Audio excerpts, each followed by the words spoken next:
been so long. Alright, so I know I just up and left you guys on here, but now that the ink is officially dry, I can finally share with you my house hunting story.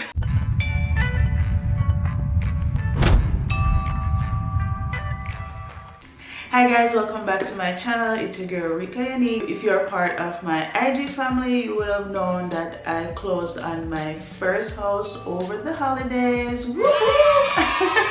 I still cannot believe it. It actually sounds crazy coming out of my mouth, but yeah, I closed on my first house. Let's just say it's been a journey. We started house hunting late 2018 and really amping it up in 2019. Prior to buying a house, we were renting and we kind of outgrew our space and we were over the whole idea of renting, and we've been saving our money, you know, the last couple of years, and by the time we got to 2018 2019 we were pretty much ready to start looking for a house. So yeah, started looking aggressively at the start of 2019 and we went to tons and tons of open houses. We went to private showings. We submitted offers on a lot of houses. We got into a lot of bidding wars, and yeah, as you can imagine, it was quite exhausting. The house hunting process is very exhausting, guys. That's something I learned, you know, through all of this, mainly because you look at so many houses, you see one, you fall in love with it, you start to imagine yourself in the space, making it a home, and only to find out you're not going to get this house. So it was pretty exhausting. For the most part, that's what 2019 was like. We weren't having much luck. We're kind of coming to the realization that maybe 2019 is not going to be the year. It sucks, but you know, I kind of accepted it, and I figured, you know, maybe by next year we'll have a little bit more money. We can probably up our budget a little bit.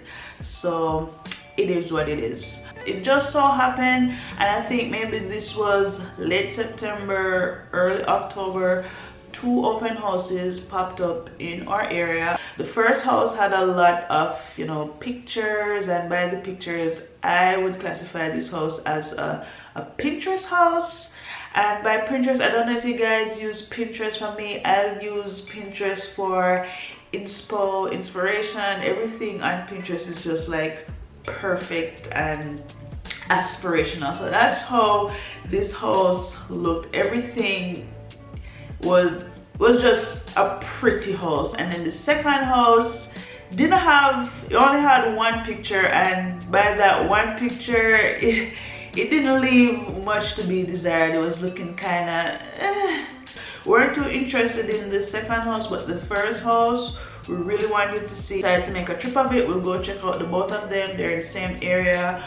Why not? Let's go do it. So come now is the day of the open house. We go to check out the first house. This is the house I'm saying is the Pinterest house, where everything is perfect, it's pretty, and of course we fell absolutely in love with it. The owner is an architect slash interior designer. He really did a good job of staging this house. We really love that house, but in the scheme of things, we knew it wouldn't be realistic for us. It was out of our budget, and there were a lot of offers already in on this house. Both houses, their showings were around the same time, so we had like 15 minutes left to go and see the second house, and I'll be honest with you, I was really not feeling it. I was really not feeling it. I was over the whole house hunting thing. I was tired of the L's.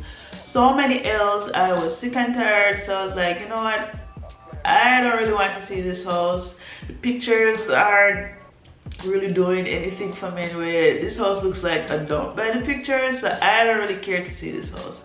But my husband, he was like, it's around the corner, let's just go. What do we have to lose anyway? So I was like, all right, I guess you have a point, let's go. We pull up to this house. That's the second house. We go in the front door, and literally for me, I have to say, for me, my husband, my mom, she was there, and it was like a OMG moment for like all of us. Like what the f It was a reno of a very old house. The reno was almost done, but you could see, the reno was almost done and you could see where it was coming to life. The house, it was built in 1917, so yeah, enough duppy. Let me stop with the paranormal stuff because I'm not trying to jinx myself right now. But yeah, it was an old house. It's a very old house, and I think that's what I really like about it. Like, the kitchen was what really sold it for me. I mean, that was the biggest kitchen. At that point, the kitchen at this house was the biggest kitchen we have seen. When you walk through the door, it's like front and center. When I walked in and saw it, I could like envision myself in this kitchen, getting my Betty Crocker on, you know, cooking with family, having dinner parties. I just had a moment and I was like, I love this house. So after, you know, mulling over the pros and cons, because, you know, there were things that, you know, we really loved about the house, things that would, you know, we would probably want to change. So after going over that list of what we liked versus what we didn't like, and we saw that, you know, our likes kind of outweighed the don't likes, we were like, let's get an offer in on this house. We got our offer in, and from there you would think, all right, offers in, smooth sailing from there. Nah. So basically, we had the offer in, and we spoke to our agent on a Sunday. It was like a Sunday evening, and I remember it being like either the Monday or the Tuesday. We found out, well, they already have an offer in on this house. They've gone to contract and the buyer just needs to sign. To find out that they had an offer already in, it kind of sucked. I was very sad about it. Our agent was like, still put an offer in because they don't have any backup offers and anything can happen. Really didn't think much of it because we've submitted backup offers before and nothing kind of happened with it. So all right, let's throw a random number in. Couple days later, we got another call from our agent and they were like, hey, the seller is interested in working with you. And I'm like, what? That original deal, it fell through for whatever reason. So now the seller, they want to move forward with us, but they want us to come up a little bit on our offer. So we go back to them, we go up a little bit on our number, they accepted it, and we are finally under a contract. Praise be. So after our contract was signed, another thing that you have to do to get approved for a mortgage is you need to have the house appraised. The bank is basically not going to give you more than what the house appraises for.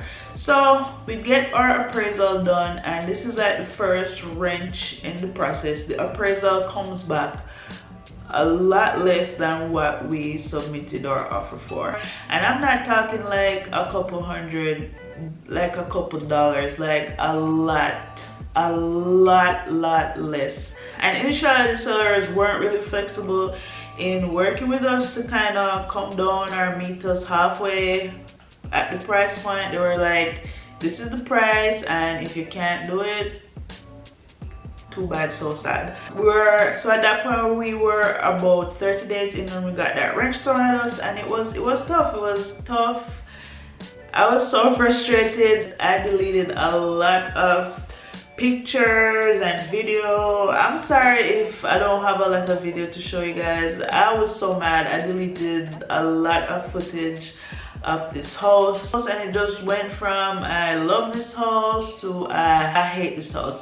We're basically gonna get our deposit back, and then out of nowhere we got a call from the seller's agent. Okay, let's figure something out, and eventually we agreed on a number that was, you know, in the middle. Agreed on a number that was, you know, feasible for us, that we could, you know, find out of pocket to make up the shortfall, and we pressed on ahead to make up the shortfall, and the deal was back on the table. So we pushed past that point, and it was like another big headache again because we had to be running around to, you know, get permits closed.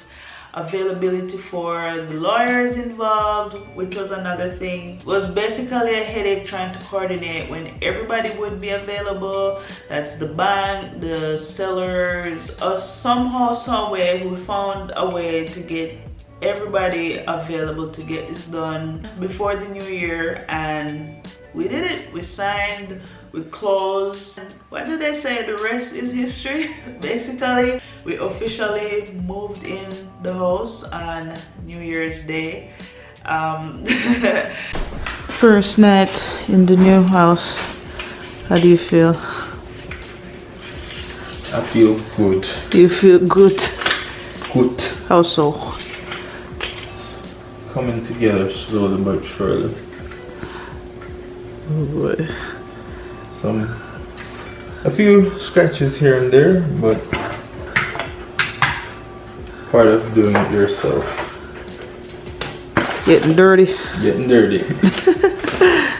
Oh boy. It's gonna be a long night. Yeah, I can look. It was kind of like the before. This is the before. Stay tuned for the after. That was like something else. But we officially moved in, so I'm very proud of myself that I was able to accomplish this, especially before turning 30. It was definitely on my list of things I wanted to do before turning 30. I made a video about the things I wanted to accomplish before turning 30. I'll link it. You guys should check it out if you haven't already. But yeah, I'm very proud. I'm very happy that I was able to do this. I'm excited to make this house a home. We're actually in my bedroom right now. It's pretty empty. There's absolutely nothing going on in here, as you can see. Still pretty empty. I'm excited to decorate and all of that. And of course, I'll be taking you guys along that journey with me. What else can I say? How has home ownership been for me so far? Expensive. That oil bill, oh, it's no joke. Oil bill, we had to call a plumber. But yeah, I guess that's pretty much everything I wanted to say. Give this video a thumbs up if you enjoyed it, and if it's your first time here and you made it to the end, hit that subscribe button. I would definitely appreciate it. Check out my blog if you haven't already, and I guess I'll see you in my next video, hopefully sooner rather than later.